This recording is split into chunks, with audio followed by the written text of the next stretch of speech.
Olá, amigos da Sem Censura TV. Estamos de volta com mais um Sem Censura Entrevistas. Nessa temporada, a gente está batendo um papo com alguns dos pré-candidatos a vereador nas próximas eleições aqui em Lauro de Freitas. O nosso convidado de hoje é o Apóstolo Bernardo, pré-candidato a vereador pelo Partido Liberal, o PL. Seja bem-vindo. Muito obrigado, boa tarde, Faber, boa tarde à turma aqui do estúdio. É um motivo de muita alegria estar aqui podendo compartilhar alguma coisa e tudo isso que tem nos envolvido diante dessa política na condição de pré-candidato a vereador aqui na cidade de Lauro de Freitas. Muito bacana, mais uma vez seja bem-vindo. Obrigado. E o intuito do nosso programa é saber, descobrir, o público em casa quer saber quem é o Apóstolo Bernardo. Isso é uma história que começou há 65 anos atrás, né? Eu aqui já estou denunciando a minha idade. Eu nasci no interior aqui da Bahia, cidade de Entre Rios, e desde cedo vim morar em Salvador, e morei em Salvador até 20 anos atrás, né? E vim de uma infância bastante humilde, bastante trabalhosa, né? Filho de pais separados, mas comecei a estudar também, comecei a trabalhar desde cedo, aos 14 anos já comecei a trabalhar num banco, como contínuo de banco, e aí fui crescendo dentro do banco e terminei como subgerente aos 20 anos de idade. Daí então comecei a trabalhar no polo petroquímico e me casei muito cedo, com 22 anos, né? Eu tenho 43 anos de casado, tenho 2 filhos, né? 2 homens, Bernardo e Leonardo, ambos são pastores, né? Um é odontólogo e o outro é psicólogo, e tenho 3 netinhos também, frutos desses 2 filhos. E comecei a vida profissional desde cedo e comecei a estudar. Minha primeira formação foi em Ciências Contábeis, ali na antiga Fundação Visconde Cairu, né? Lá nos Barris. E depois de muitos anos, não cheguei a trabalhar na minha formação, sempre trabalhei com vendas, com marketing, né? Sempre nessa área de comercial. Mas, no final, eu comecei a engajar nessa carreira do direito, né? Meus filhos se casaram num ano só, e aquela síndrome do ninho vazio, e aí eu fui acrescentar algo mais na minha vida, e aí fui fazer direito, me formei, tem mais ou menos 7 anos de formado, e ali eu já comecei a montar um escritório junto com colegas, e fomos desenvolver também essa atividade de operador de direito. Mas antes disso, há 25 anos atrás, eu tive um encontro, né? Um encontro com Jesus. Eu já tinha 41 anos mais ou menos, e depois desse encontro, minha vida foi transformada, né? E eu comecei, depois de um ano, já andando pela fé, pelo esse novo caminho, eu recebi um chamado do Senhor para ser pastor de ovelhas, né? E um ano depois de batizado, já estava sendo separado a ser pastor de ovelhas, e aí nós começamos o trabalho ali no bairro de Mussurunga, aqui em Salvador, há 24 anos atrás. E depois de lá houve necessidade de ampliar mais a questão das igrejas, e nós abrimos mais 8 igrejas no estado da Bahia, algumas no interior, sendo Lauro de Freitas o meu grande presente, né? Onde nós, há 20 anos atrás, abrimos uma igreja ali no bairro de Tinga, onde nós estamos há 20 anos atrás, e há 4 anos atrás, nós abrimos uma em Vila Praiana, que é aqui também Lauro de Freitas.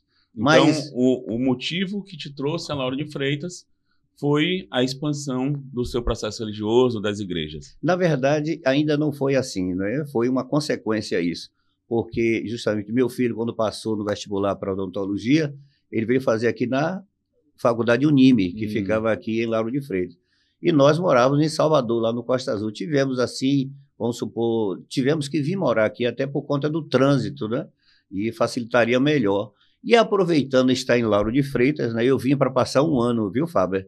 E esse ano está demorando muito, já tem 21 anos eu morando aqui em Lauro de Freitas. Demorou um pouquinho, mas acho que eu vou ficar por aqui. Mas já é filho da terra. Já é filho da terra. E desde então nós nos mudamos para cá, e aqui houve também esse aproveitamento, já que estamos aqui, vamos ampliar a questão do reino de Deus através das igrejas. E houve a abertura dessa igreja aqui em Lauro de Freitas, que fica ali em Tinga, e em Vila Praiana também. Muito bom, muito bom. Conta um pouquinho da história do pastor, do apóstolo Bernardo, perdão, mas assim, as pessoas devem ter curiosidade de saber também como era o jovem apóstolo Bernardo. Era o jovem antes desse novo toque, né? Eu digo é um toque porque é um toque muito forte que nos desarma, né? Nos faz desconstruir. Então, a palavra que diz assim, eis que tudo se fez novo, né? E Cristo tem uma expressão que ele diz aos apóstolos, que ele fala assim, eis que faço nova todas as coisas. Então, é fundamental e não é nem concebível que alguém que conhece, que tem esse encontro com Cristo, continue a mesma criatura. Eu fui um jovem normal, eu não tinha vícios, eu sempre fui dedicado muito ao esporte, nunca tive grupinhos, eu sempre fui uma pessoa popular, na escola eu gostava de liderar a respeito dos grêmios estudantis, sempre dando uma inclinação para a coisa política ou politizada, mas sempre evitando me encontrar naquele contexto daquela fornalha que era naquela época, a época da ditadura, né? A época das exposições, digamos, radicais, onde eu me lembro que tinha um artista conhecido, já faleceu, Chico Anísio, ele fez um show aqui em Salvador há muitos anos, eu era menino, e ele foi cantar aquela música, esse é um país que vai para frente andando para trás, né? E terminou o show, ele já foi preso ali pelo DOPS, já foi levado e ali já houve... E eu fiquei preocupado com aquilo e não me envolvia muito na questão, por uma questão justamente de preservação, até por causa dos meus pais, ou minha mãe principalmente. Mas teve um momento onde eu fui trabalhar numa subsidiária da Petrobras, eu tinha 18 para 19 anos, e eu estava dentro do ambiente de trabalho, mas na área, no momento de almoço, e foi me dado para eu ler o tal do Manifesto Comunista. E eu, sem saber de que se tratava, comecei a folhear, e aquela empresa era vigiada por militares, né? Tinham militares ali meio secretos, infiltrados, né? Infiltrados para ver quem é que tinha a percepção comunista. E aí ele me pegou na hora, eu lendo o manifesto, e eu fui levado para uma sala privada, e nessa sala eu fui ameaçado, e eu conheci, através da família, algum oficial do Exército. Então, eu fui liberado naquele momento, fui destituído da empresa, mas não fichou o meu nome, ficou assim, arroga estudantil. Eu nunca esqueci desse termo, arroga estudantil. E eu nunca fui de esquerda, eu nunca gostei de esquerda, nunca tive tendência para a esquerda. Aí eu dizia assim aos meus amigos, eu nunca consegui escrever com a mão esquerda, né? Então já tinha aí um propósito. Mas, enfim, meus contatos com a política foi nesse nível, né? Já antecedendo a próxima pergunta. Já percebi que, nesse momento, a política já começa a fazer parte da sua vida. Mas, além disso, de que forma existiu esse envolvimento a ponto de hoje o senhor estar aqui sendo pré-candidato a vereador? Eu, ainda na igreja, como eu sou o presidente do ministério, nesse momento de eleição, eu era bastante procurado, né? E várias pessoas me procuravam, amigos dos meus amigos, para que o termo era fechar, né? Com determinados candidatos. E eu nunca aceitei isso. Eu sempre achei, e acho até hoje, mesmo sendo pré-candidato, que existe a igreja, existe o grupo de pessoas, e tem um altar onde nós prestamos culto ao Senhor, onde trazemos ali dos céus, através da revelação da palavra, aquilo que as pessoas precisam saber, para se desconstruírem diante de um critério de humanidade e conhecerem a fé que nos leva à vida eterna. O homem é um ser tão perfeito, criado por Deus, e foi o melhor da criação de Deus, que eu sempre pensei assim, o homem, que propósito é isso? O cara nasce, cresce e morre, acabou a história. Não, isso não pode. E aí, desse despertamento da fé, Jesus tem uma palavra que diz assim, olha, eu sou a ressurreição e a vida. Aquele que crê em mim, mesmo que morra, viverá para sempre. Então, Cristo se apresenta como a porta, como o início desse portal para estabelecer o fundamento da criação e da vida, que não poderia acabar nunca com a morte. Mas isso é só um tópico diante de tantas coisas que a gente convive no dia a dia como experiência de vida com Cristo. E aí, diante de tudo isso, eu me abstia de apresentar daquela forma, não. Inclusive, na hora que as pessoas perguntavam quem é seu candidato, eu poderia até compartilhar, né? Eu poderia dizer, olha, vocês são livres para votar, mas nós temos uma pessoa que tem essas posições, que é compatível e coaduna com os princípios cristãos, então eu creio que a gente pode dar um voto de confiança. E aí eu comecei a me entristecer com isso, que esses votos de confiança geralmente eram frustrados, né? Eles não atingiam lá no final. Eles entravam, começavam, mas no meio do caminho já não tinha mais aquela perspectiva. E eu fui me esfriando com isso. E depois de formado, nós tínhamos um escritório onde tinha um juiz aposentado, que fazia parte do contexto, e ele um dia foi antes das eleições do Bolsonaro, em 2018. Ainda era 2018, aí campanha, e aí começou a vir de novo a florescer aquele espírito nacionalista, né? Do patriotismo. Isso sempre me empolgou, né? Eu fui do tempo da escola que a gente cantava o hino nacional antes de começar as aulas, a gente batia a continência para a bandeira, a gente tinha todas as festividades civis, militares, então isso criava dentro de nós, a orientação é tudo, criava um espírito de patriota e que ficou amortizado diante de tanta coisa da vida, de tantos governos e tantas questões que aquilo vai ficando para trás. Mas houve um despertamento, eu digo assim, um renascimento daquilo, não só em mim, mas em muitas pessoas que já tinham dado isso como voto vencido, né?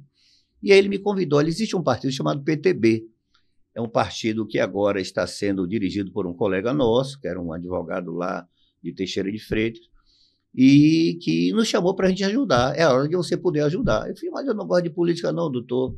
Ele fez, não, mas a gente tem que fazer. Aí citou uma frase de Luther King, que dizia que a preocupação dele não era com o brado dos maus, mas sim com o silêncio dos bons, né? Sim. E aquilo foi mexendo comigo, e assim, trabalhei assim, mexeu comigo, né, agita de novo. E aí vai eu fazer parte desse partido, sendo até presidente do diretório lá em Salvador, né? Presidente não, tesoureiro, perdoe. E as coisas foram aquela coisa, e começaram a trazer pessoas, adeptos ao partido, e comecei a trabalhar com vontade mesmo, e tudo era voluntário, né? Mas chegou um momento que começou a vir as eleições de 2022, e aí os projetos já começaram a mudar, os propósitos já eram outros, e aí quando veio verba de campanha, aí acabou com tudo, né?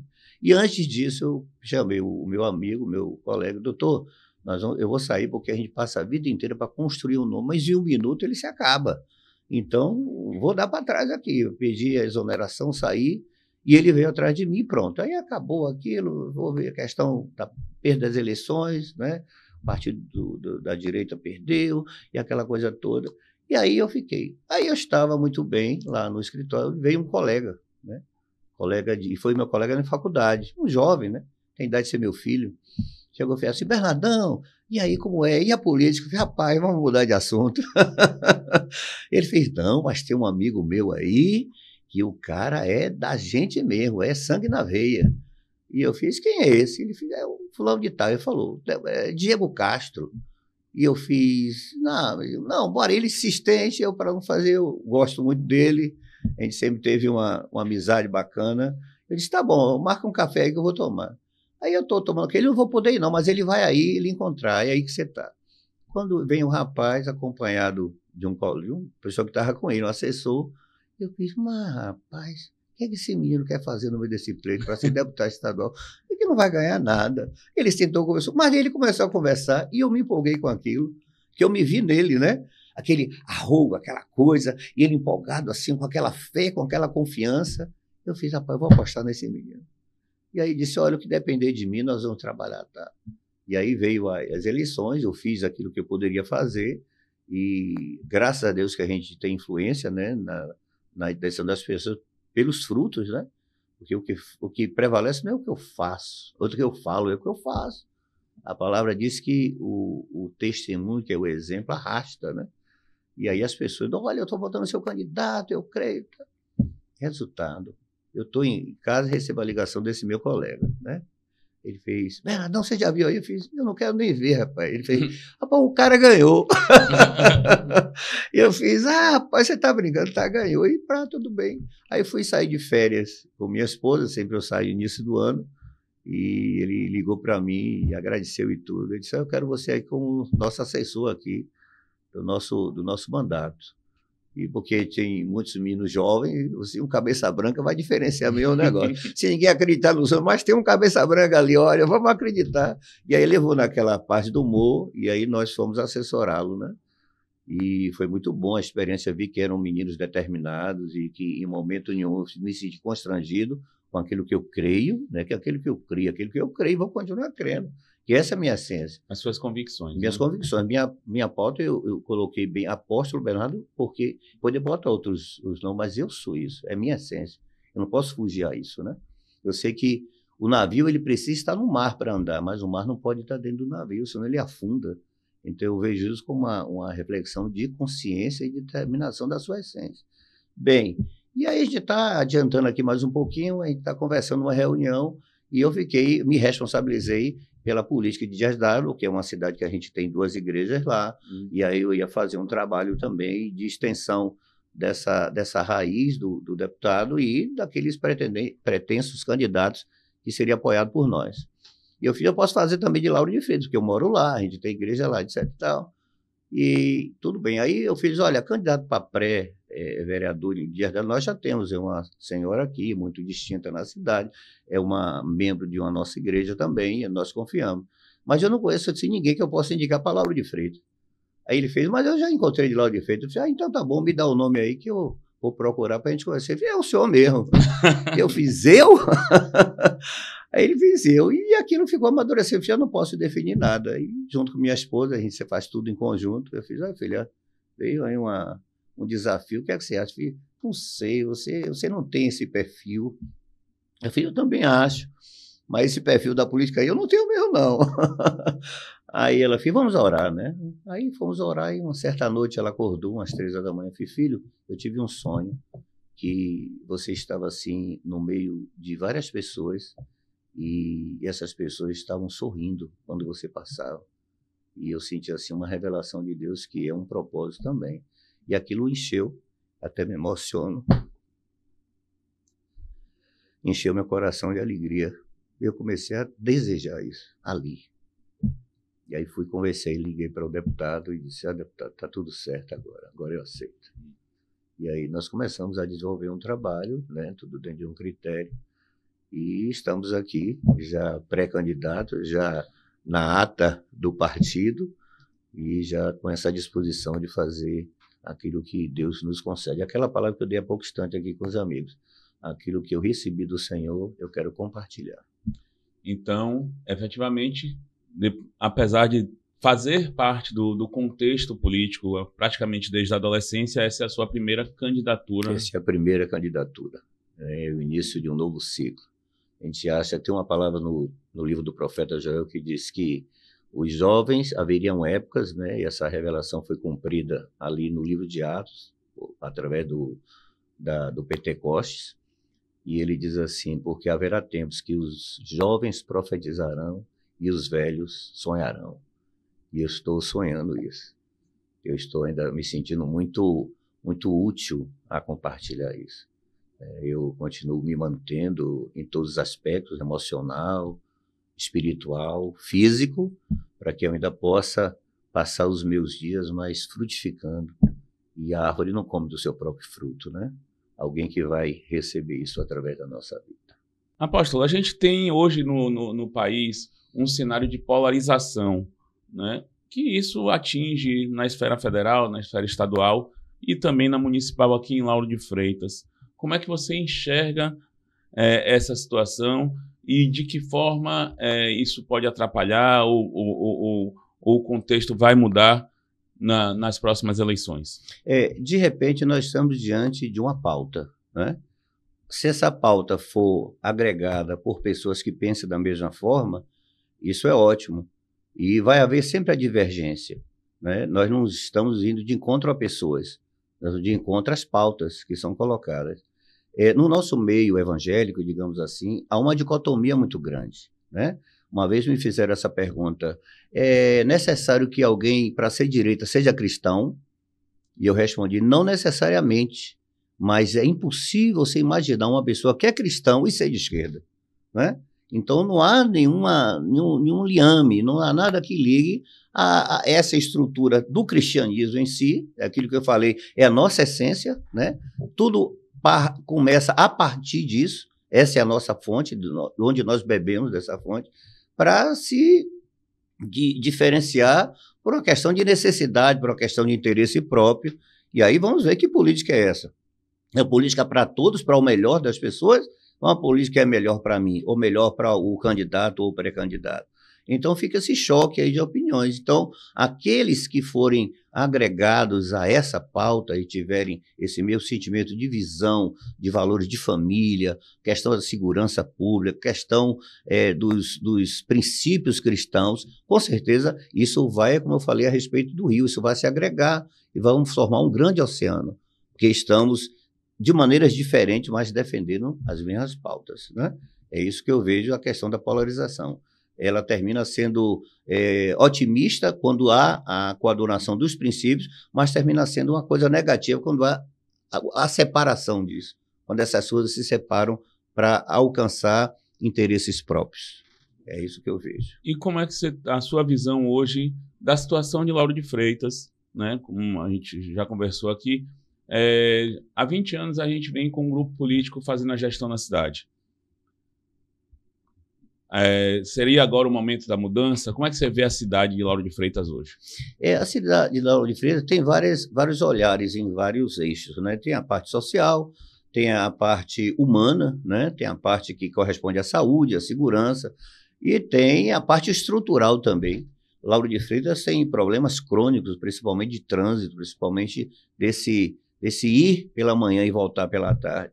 Então, haverá e precisa haver um projeto que comece a trabalhar, pelo menos, vendo-se que existe o interesse de mudar essa questão de congestionamento. Eu tenho uma coisa em mim, que isso vai ser ampliado agora nessas propostas de campanha, e que serão cumpridas, se Deus quiser, e as pessoas acreditarem no nosso projeto, é o apoio a início aos empresários, não somente os que existem na cidade, mas aqueles que estão querendo entrar. Nós temos vários empresários que já manteram contato conosco, que estão querendo participar também do questão aqui do comércio e da evolução das suas indústrias aqui em Lauro de Freitas. Então, o que é que a gente tem como proposta hoje para os empresários que estão e aqueles que podem chegar? Nenhuma. Nós não temos hoje, a cidade não tem nenhum propósito que vá trazer algum benefício para que esses empresários também gerem impostos, porque isso é bom para a cidade, né? E também gerar empregos, que as pessoas precisam de trabalho, precisam de oportunidade, não precisa de 1 quilo de carne, não precisa de uma cesta básica, um vale-gás, elas querem trabalhar. E a gente precisa incentivar, porque o trabalho é a força de toda a estrutura social, né? O apóstolo Paulo tem uma palavra na Bíblia que ele diz assim: aquele que não quiser trabalhar também não coma. Então, se tem alguém comendo sem trabalhar, já está sendo injusto aqueles que estão trabalhando. Então, esse é o esqueleto principal do nosso projeto, e claro, vai ter outras coisas que vão agregar, outras fontes a se alcançar. Justamente, inclusive, você entrou nesse tema, que as pessoas também ficam curiosas para saber qual é o seu propósito, quais seriam as suas propostas, a sua ideia, caso seja escolhido para ocupar uma cadeira na Câmara de Vereadores. Nós temos que primeiro acompanhar a lei, né? Temos que acompanhar os trabalhos do prefeito, nós temos que fiscalizar todas as coisas que são feitas, porque tudo tem dentro do propósito da própria Constituição, que nos dá poder de levantar para fazer isso. E apresentar projetos, né? Projetos que precisam estar em harmonia com toda a parte legislativa da cidade, eleita, né? E que esteja também caminhando com essa mesma função de agregar as pessoas, de trazer o benefício social, de trazer o benefício para as pessoas. Porque o nosso propósito, nossa função não é trabalhar para nós. Isso parece até uma ideologia fracassada, mas não é. É só você se posicionar e você ter uma ideia fundamental disso. Eu estava, como diz uma palavra da Sunamita, eu estava muito bem no meio do meu povo. Eu estava em paz, estava vivendo a minha vida pacata bem, não me falta nada, eu estou vivendo os frutos do meu trabalho, e de repente veio um desafio onde eu tenho que abrir mão de certas coisas, né? A primeira coisa que eu tive que abrir mão foi do meu trabalho, que era um vínculo, digamos, de servidor ou de cargos de confiança, e para poder, porque eu acredito nisso, eu comecei, como eu disse a você, quando isso veio a mim, eu comecei a crer naquilo. E quando você não conquista nada sem perder alguma coisa, você tem que abrir mão de alguma coisa para ganhar outras lá na frente. Então, isso já faz parte do meu projeto de confiança naquilo que está diante de mim, né? Que veio como desafio. E, diante de tudo isso, eu vou cumprir a minha função não somente de vereador, né, de legislador, mas também daqueles que vão abrir portas para que as pessoas venham também contar e conversar suas necessidades. Eu quero depois, até antes disso, eu quero visitar alguns bairros aqui da cidade, quero ver a situação real deles, e dentro dessa visibilidade é que eu vou desenvolver um projeto mais maduro, um projeto que não seja somente uma falácia, que não seja somente um discurso, mas que seja uma vontade que vai reverberar de uma maneira tão verdadeira de mim que as pessoas vão acreditar nisso. As pessoas querem acreditar na verdade. A gente só precisa reconhecer aquela palavra que diz: quando a gente conhece a verdade nos libertará. Estamos chegando ao final do nosso bate-papo. Que pena. Agradeço a sua participação aqui. E para a gente finalizar, olhando para a nossa câmera aqui, fique à vontade para mandar uma mensagem para aqueles que estão te ouvindo.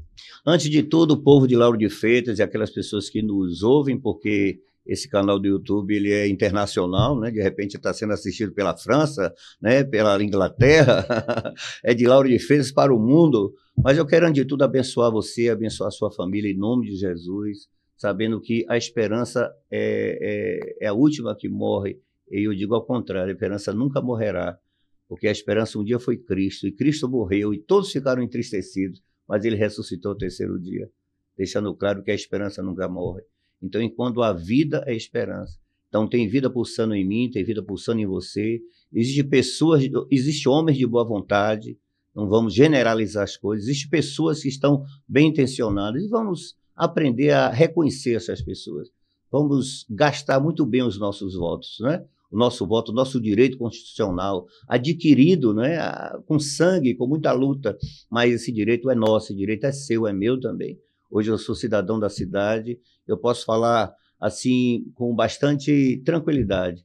Eu conheço um pouco a cidade, eu sei que o que nós podemos fazer para melhorar, o que nós podemos fazer para criar essa expectativa de esperança. E aproveitem a situação e glorifique a Deus, porque quando eu digo sempre que a bênção vem transvestida de luta, de dor, de sofrimento. Quando você vê o sofrimento em pauta, é porque a bênção já está chegando. Aqueles que perseveram até o final receberão a coroa da vida. Deus abençoe vocês, em nome de Jesus. E agradeço aqui a oportunidade mais uma vez. Faber, que o Senhor ilumine sempre, dando essa inteligência para que possa conduzir as coisas num caminho onde ela deve estar. Deus abençoe você. Muito obrigado mais uma vez ao apóstolo Bernardo. Chegamos ao fim de mais um Sem Censura Entrevistas. Continuaremos aqui batendo aquele papo com alguns dos pré-candidatos a vereador em Lauro de Freitas, para que você conheça um pouco mais e possa fazer a sua melhor escolha em outubro. Eu sou Faber Vieira, para Sem Censura TV.